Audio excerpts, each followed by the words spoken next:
are those ears that I see? Is that a tail? Could this person be a furry? Mom. Hello everyone, my name is Penta Puppy.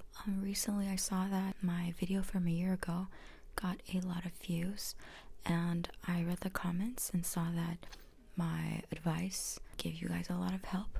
So here I am with another video to slap your ass back to work. Today I want to talk about how to take criticism. As an artist, you are putting yourself out there. As an artist, you're being very vulnerable. I'm sure there are artists out there who just like to keep their art for themselves, but I feel like many of us are kind of attention seekers, as in we create something and we want people to notice it, we want people to see it, and most of all, we want people to connect with it and understand it, because the thing that we created is basically our child. All our emotions, the things that we've experienced, it's just basically a part of us. So we want people to like it, you know? But reality is, a lot of people, especially since we're not professionals, will take that chance when we are butt naked, pooping our things, to point at us and be like, haha, your poop ain't that pretty.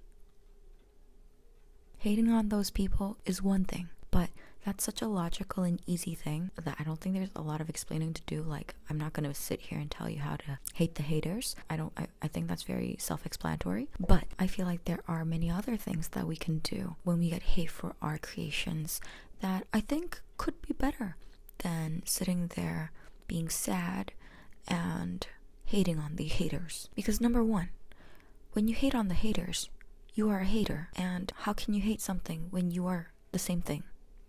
Right? So number one is stop the negativity. Just let them go. That's like you standing in a river, like having fun, enjoying your time with your family and friends, or alone, but then a salmon is going downstream and it like nips your toe, like in a really kind of way. Not in like a sexy kind of way, but like a kind of way. What are you gonna do? Are you gonna spend the rest of your holiday chasing that salmon downstream? I don't think so. Maybe talk about it with your friends a little, but then let it go. You don't want to spend the rest of your life chasing a salmon. Number two, it might sting, but after a while, if you keep hearing the same kind of hate, maybe it's time to reevaluate the hate and think, hold on, am I being a little bit sensitive? Could this be not hate, but criticism? There is a solid difference between pure hate and criticism, and it's very important that as you grow up in life, you know how to distinguish hate and criticism. Hate is just hate. It's an emotion. Criticism, on the other hand, has logic behind it. And it's very important that you can distinguish these types of things, because criticism can actually help you, only if you allow it to. Okay, so here's some examples. I read your story, but it's not as good as this New York Times bestseller story. It's kind of hate. Someone just comparing you to someone who's just like statistically super like famous and super successful isn't really criticism. That's just straight off cutting down your pride. However, if someone gives something like, when I looked at your process, the way you do line art seemed to be a little bit unstable. Maybe you should try using bigger strokes. Now, maybe you're someone who has a distinct style that requires you to use short lines. Even so, Sally, I recommend you try using big strokes, because many times in life, the greatest things come from accidents, from mistakes, and you never know what you're gonna find. So think of this criticism as an opportunity to take a path that you've never traveled on before. You never know who you're gonna run into. You never know what you're gonna find. You never know what you're gonna discover. Let me give you an example. Recently, I got a comment on one of my reels. I was drawing a panel for my webtoon.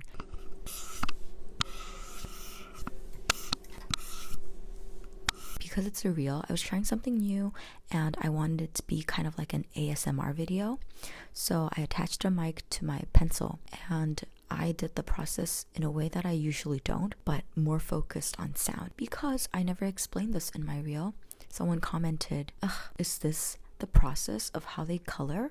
It's gonna take them ages. I feel so bad for her, is what they said. Did they understand the situation? No. Did it kind of hurt my feelings? Yes, because no one likes being misunderstood. But once that feeling faded, I did try my best to reevaluate my process. Even though that wasn't even my process, I searched up how other webtoon creators color and just watched a bunch of videos. So in my case, it never really occurred to me to check out how other artists are making webtoons. I was able to discover something completely different, unrelated to the technique of coloring, but something that really changed my perspective. I always thought that these amazing webtoon artists out there who are like being paid to make webtoons for companies, I thought they had a process, and I thought they had the skill to do things faster than I did, but in a more sophisticated way with better results. That's what I always thought. And I always had this image in my head that after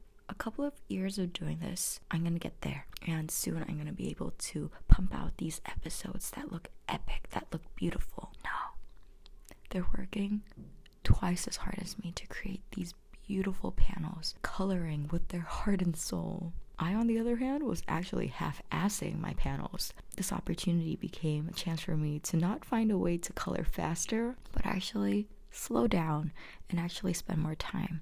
You never know what you're gonna find. You know the saying, you might walk into a pet store and walk out with a boyfriend.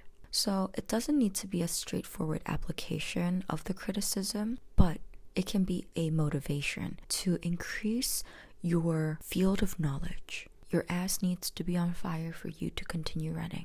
You're just gonna be getting I don't know how to say this to you, baby, but you're gonna be getting criticism all the time with everything you do, as long as you're out there in the world. And as artists, we need to be out there in the world, because what you're doing keeping that art to yourself. Don't be scared. Number 3, the biggest form of criticism in this day and age is non-engagement. You're gonna upload your art there. It's gonna get like 3 likes, and 2 of them are you. But that's reality. But in this case, I want you to stay strong, because the internet is so vast. It's not what it used to be. In the past, if something was viral or something was good, it usually went viral for everyone. But the internet community is huge now. It's massive. And now with something called the algorithm that is personalized now for every single person out there, if something is viral for me, it might not be viral for you anymore. So please don't let the numbers get to you. Please don't stop. Stay positive. Don't feel like the algorithm is against you. Although it might feel like it. It's just kind of stupid, and it's taking a really long time to figure out who your community is. If you're a furry artist, it's taken its hard dear time to figure out your drawing. Are those ears that I see? Is that a tail? Could this person be a furry? So the algorithm's taken a while. You need to be patient. And also, you could be doing something wrong. You might have drawn the cutest furry man out there ever, but you might have hashtag spelled it wrong, hurry man.